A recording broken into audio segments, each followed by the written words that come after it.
Nakaset nga po mga ka-One Stories ang Game 1 ng first round sa pagitan ng Golden State Warriors laban si Houston Rockets sa darating na April 21. At bago pa magsimula, may ilang mga analyst ng ESPN ang nagsabi liyamado dito ang Golden State sa serye dahil mas pipiliin para naman nila ang championship experience kesa sa batang malalaro ng Houston na first time palang makasabay sa playoffs. Majority sa mga key player ng Rockets hindi pa sanay sa crucial moment, maliban na lang kina Fred VanVleet, Steven Adams at Jeff Green. Sadyang hindi para naman yan magiging sapat lalo pat puro may mga finals at championship experience ang kanilang makakalaban. Kaya hindi na nakapagtataka bakit karamihan ng mga inilabas na balita ngayon tungkol sa first round pabor sa Golden State Warriors. Masyado nga pong minamaliit ang Houston Rockets kahit man grabe ang inilakas at inimprove ng lineup nila. Kaya posible na gamitin itong motibasyon ng Houston Rockets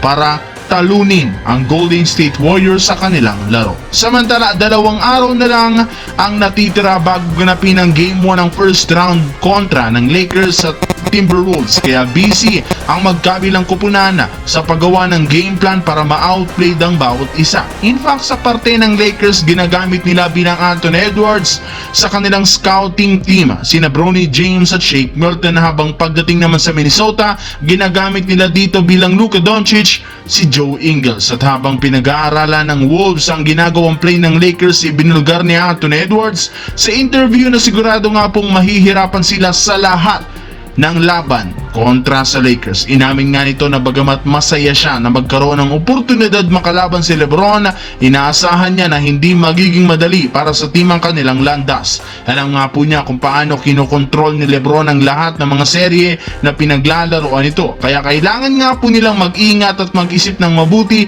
dahil isang pagkakamali lamang maaaring sila na matalo ng Los Angeles Lakers.